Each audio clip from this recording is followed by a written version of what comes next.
Hi, and welcome to CSM Mistakes Were Made. In today's video, I'm going to show a mistake I made that was one of the more bizarre ones that I've ever made.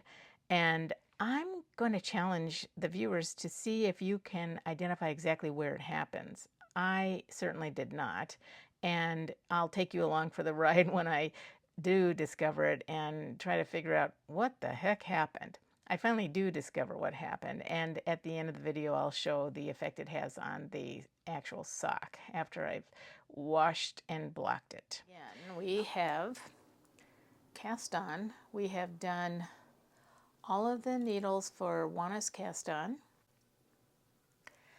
We started knitting here, and we're going to do 2 out rows. Let's see, make sure everything looks good.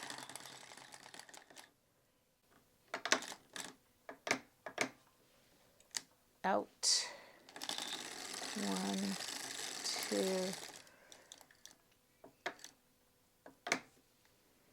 in work, reset counter,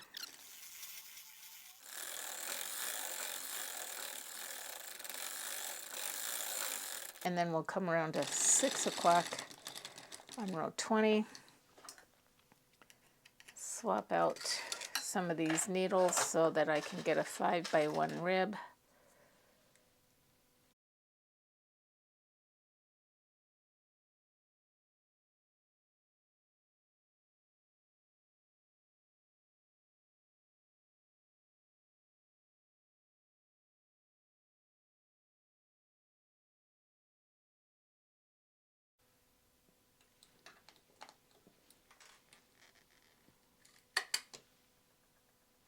Counter starting over, so let's try to do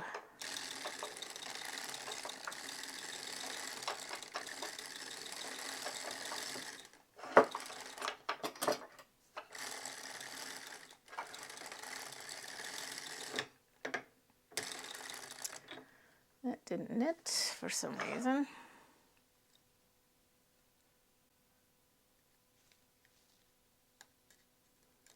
Let's double check the needle and make sure it's not bent.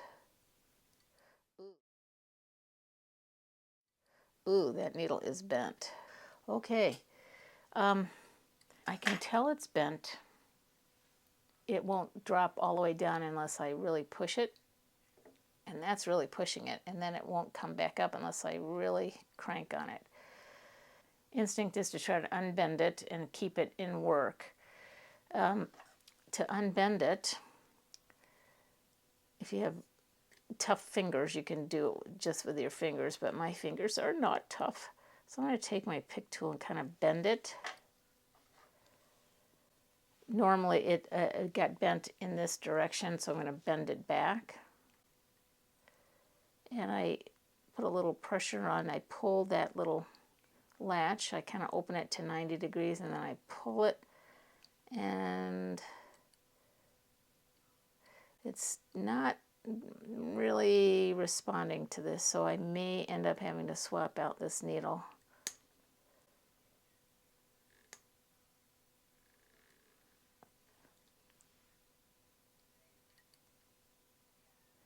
I think this needle might be bent beyond repair. So I'm going to put a new needle in, and then I'm going to just take a look at it and see if I can maybe fix it from after it's out of the cylinder. Okay, so this one, it should work. All right, we are at row 7 of 70.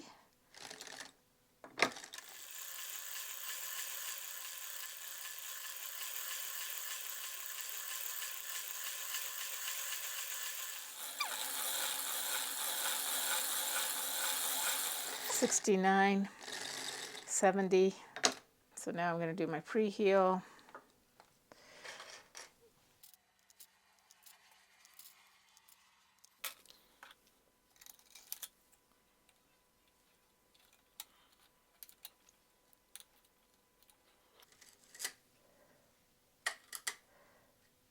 $10 rows, so we need to go to 80,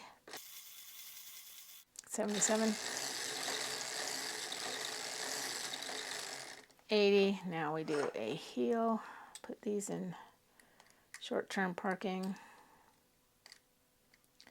so we can get the ribber off.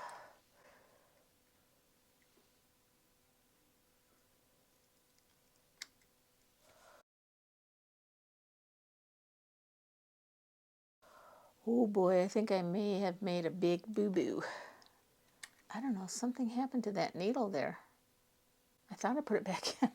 It's vaporized. I might have a pretty big problem. Ooh, yes I do. Okay. All right, so taking everything off.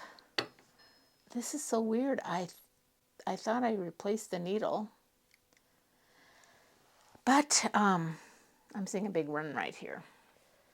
Right here.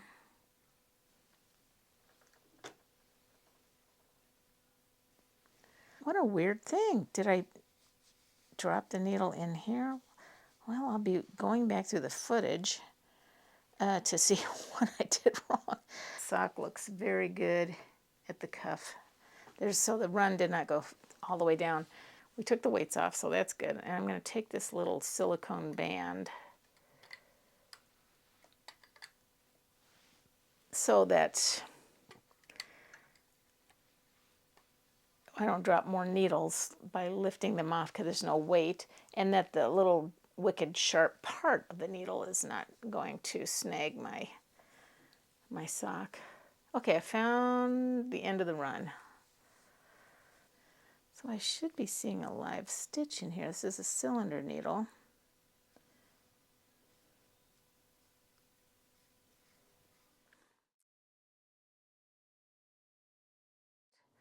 Let's have a look. I should be able to see the live stitch right there.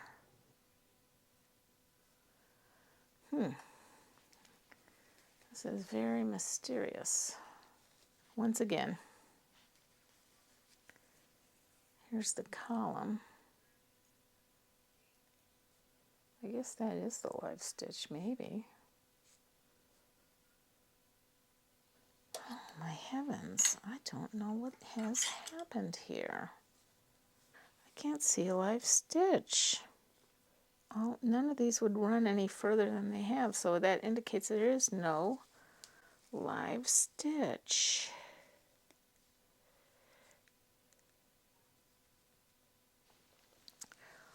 What a weird situation.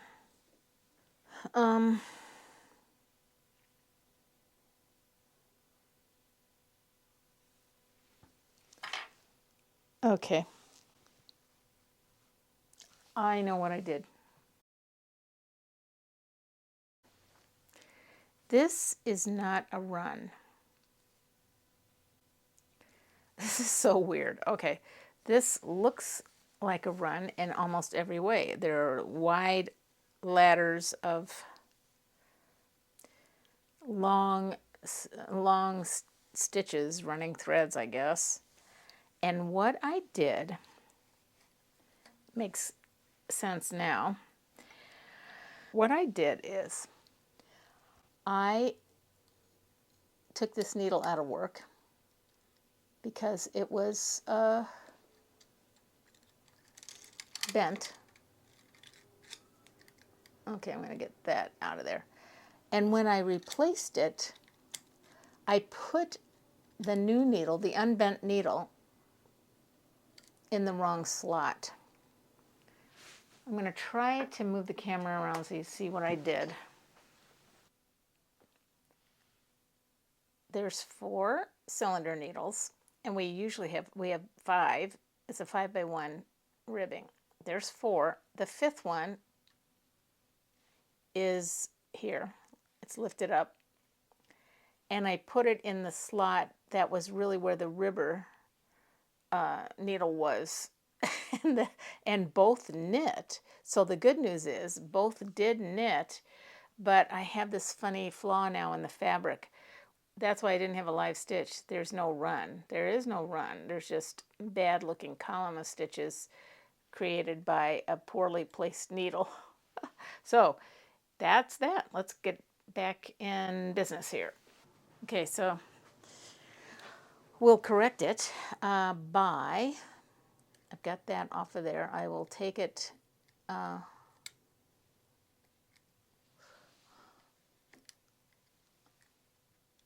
put it back in the column it should have been.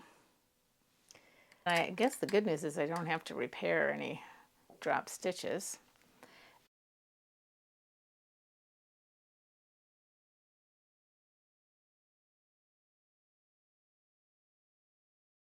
All right, we'll take the central weight stack off.